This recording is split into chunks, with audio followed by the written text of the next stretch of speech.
In this video, we build my dream engine. So let's take it back to June 2020.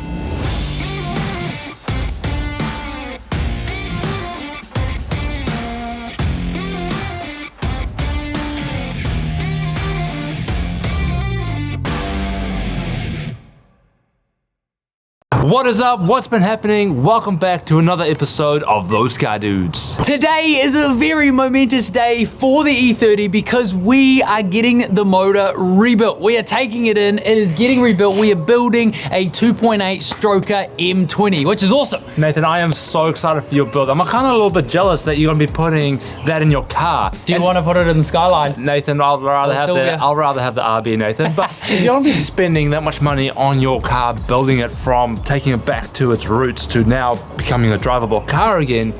Nathan, you want to do it right, and you want to do it the good way. You want to do it right, and the fact of the matter is, if you don't know, now you know, JD and I recently started a business, and we got a whole lot of other things going on. He's getting married. Wow. You know, we live in New Zealand. It's a great time. We love life, but we just do not have time to figure out how to pull a motor apart and put it back together. Yeah. And we decided it would be better if we sent it in. However, we are going to show you as much as we can of the process. We're going to try and follow it along as closely as possible and get pictures and videos and everything, how it all went together. But we're really excited about it because it's been a very long time coming. Nathan, let's build an M20. Let's do it. Now the goal would be to get the engine that Nathan has taken out of the car onto the trailer so we can take it into the man Jeff. I don't know if that's his name, but his name's Alan. But that means that we're gonna have to do a bit of Tetris, Nathan, this morning. Yes, we are. We've got to do a bit of Tetris because as you can see, the motor's there, the car is here, and then the trailer is right over here. So engine over here, and we have to, are you telling me that we have to lift over the freshly painted Oh, Ruben's here. Oh, Ruben's here. Look, freshly painted Sylvia. Well, not freshly painted, but wow. Oh, snap. Look at that. So engine over the car onto the trailer, Nathan. It's probably not going to work. So not over the car. So we're going to have to try and get the car out of the... Can you stop making noise, Ruben? So car has to come out and, well, Nathan. Let me just drive it out. I'll just get the key. Yeah. Just turn it over and see if it starts. Yeah. Sweet.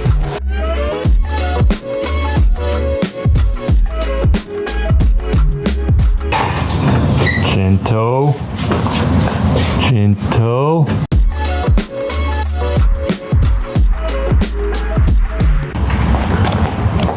Look how cold that looks. Wow. Amazing.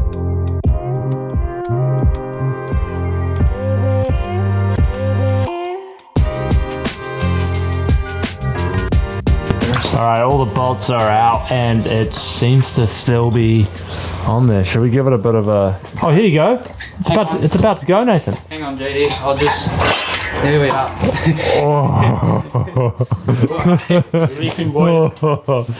Dude. That's great. Oh, bro, there's oil everywhere, bro. Yeah, it's pissing out. I don't even know what to do about this, to be honest.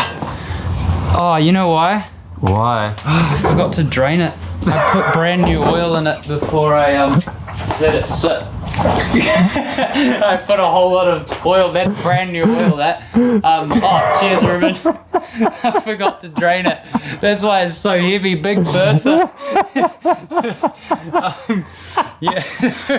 So, tip number one is... Stupidest thing I have heard in my life.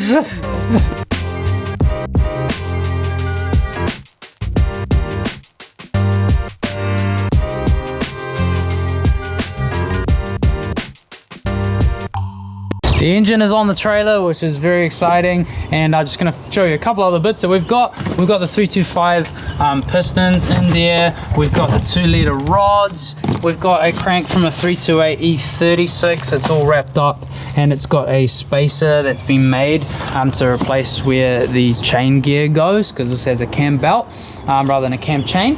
And we've also got a block here, a 327 M20 block.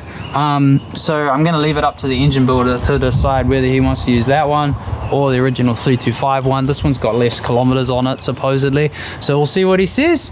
But yeah, let's head over to him and drop off the motor. In the GTI, Nathan? In the GTI. Alan's shop, Harris Performance. It's your local. There it is, Nathan. There it is. Ready for... Look, it's labelled engine, so you know what it is. Okay, Nathan, well, we'll head back, see if we can get a good quote, and well, that's it, Nathan. The first step for getting your engine built is done. It's done. Let's go get some lunch. Yeah. Now, once we've dropped off the motor and once we've dropped off the crane, it was the waiting season where all the parts to the motor got fitted and got built. Your engine got built, Nathan. It was some of the most exciting times. Getting email updates from Alan and saying, we did this today, and just seeing the motor take shape. Oh, what a beautiful process. Check it out.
Finally, the waiting process was over, and it was the day where we could go and pick up Nathan's engine and put it in the car. Fully completed 2.8 stroker, custom billet cam. My gosh, what a beautiful motor. What an experience. It was amazing. I've dreamed of doing this like for a very long time. Ever since I've been into cars, I have to build a car. And I didn't want to sit around, I'd like the motor to sit around on a stand. Like, although it'd be nice to get cool photos of it, I was like, nah, it's going straight in the hole. Straight in. So we got it back off the trailer and we put it straight in the hole.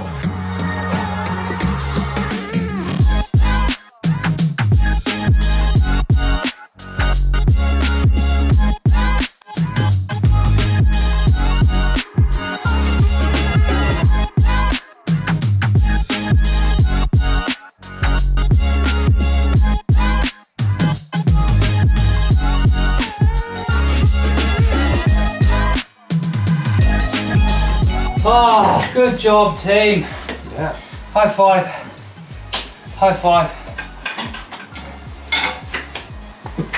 Oh, it's in. Oh, you just farted, bro. Yeah. Yuck, bro. Victory No, fart.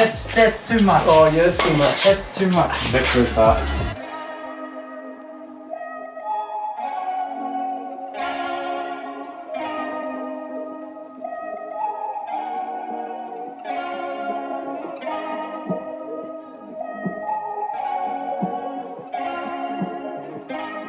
Once the motor was sitting in the car, it gave me heaps of motivation to get the thing going, and it's still not going yet. But it did give me heaps of motivation, so I got straight into getting all the gearbox seals and the shifter linkages and all replaced, which you can see in a previous video. We did a whole video on that. And once I'd upgraded the gearbox to make sure everything was sweet with that, we put it on the back of the motor. I started bolting up the driveline, and oh man, just the excitement levels. One step closer. The roof. Now that we got our motor in the car and it's looking so pretty, we are ready to put our gearbox and clutch assembly back in the car as well. And if you watched one of our previous episodes, we chucked new Durlin bushings, a short shifter from a Z3, and replaced all the seals on this gearbox, so it's going to shift amazingly. And yeah, we've got our clutch and flywheel to go in.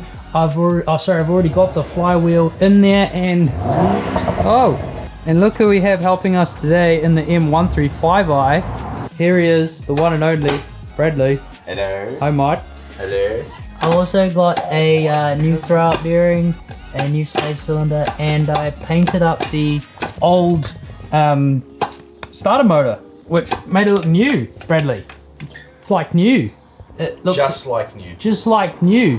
Just like it.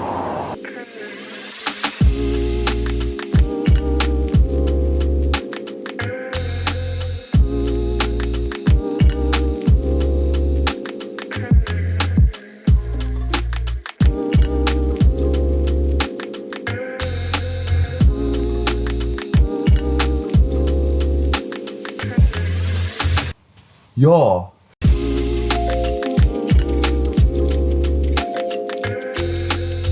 Brad has put our new slave cylinder on and also put together the clutch fork assembly with the new throwout bearing, which is really great. He's now just chucking some grease on the shaft there, and I have been looking for these nuts and I have found them, which is great because we're going to put some new transmission mounts on our cross member, chuck it on the gearbox, which has already got oil in it, and then put it in the car, Brad.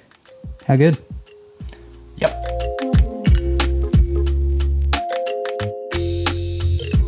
When you're talking the transmission mounts on the cross member, you want to talk them anywhere between 43 and 48 Newton meters. So I'm going to chuck 45 on there on the underside, and then do the same when we mount it to the transmission.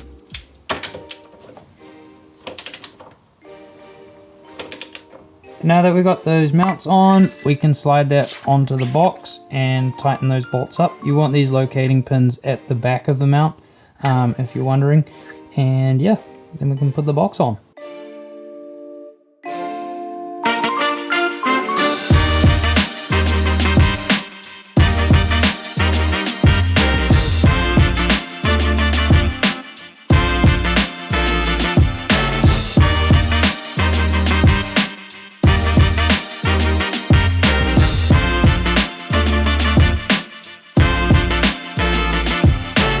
Gearbox is in, and yeah, the cross member is bolted up and some of the bell housing bolts are bolted up. Unfortunately, I have somehow lost quite a few of the bell housing bolts and also a few of the other bolts under there. So I don't know how that happens when I put everything in labeled Ziploc bags. But anyway, my job now is I'm just going to go through a bunch of the bolts and a bunch of the different bits and pieces that I have and see what I can find. But it is so good to have not only the motor, but the gearbox. Oh my gosh, I fully just tripped on that. As I was saying before, it is so good not just to have the motor in there, but also the gearbox as well. Feels good when you can get some of the big stuff done, and then makes the little things easier.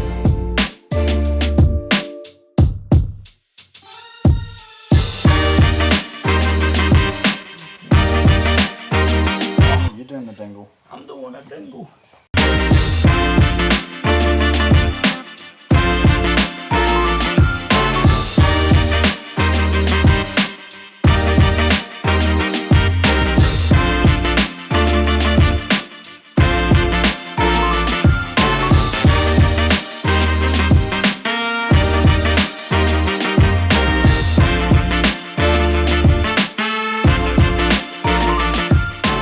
Now that we've got our half shafts bolted into the diff, all spec'd up, we're going to do the same on the other side and make sure the nuts are holding them into the hubs and spec'd up as well.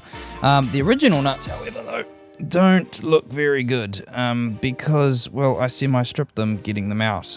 They're old and they were stuck in there. So we don't want to put those back in the car because we might have trouble if we have to ever remove them later down the line. So I have some new ones. We're going to put those in there, torque them up. It's going to be awesome.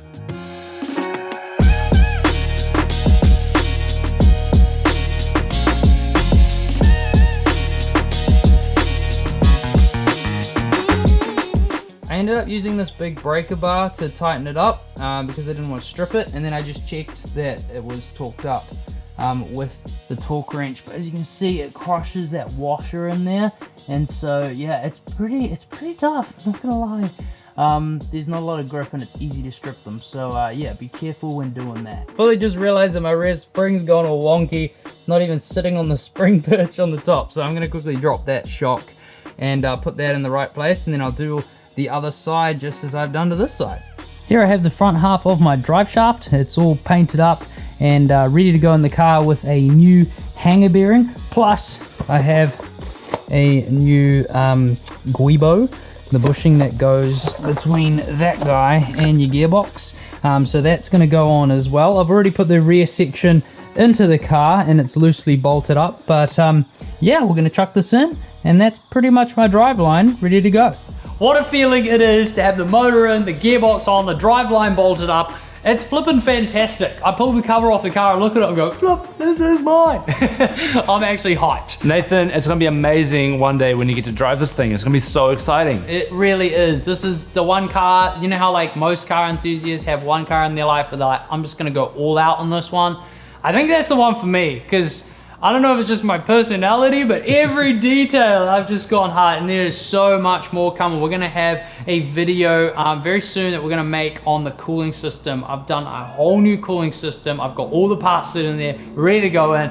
Plus we've got some wiring to do. There's gonna be a tune. There's gonna be a whole bunch of other stuff to make sure that this car is sweet before it hits the road. But I'm very excited, very excited. Heaps happening on the E30, Nathan, and one step closer to finally having it back on the road.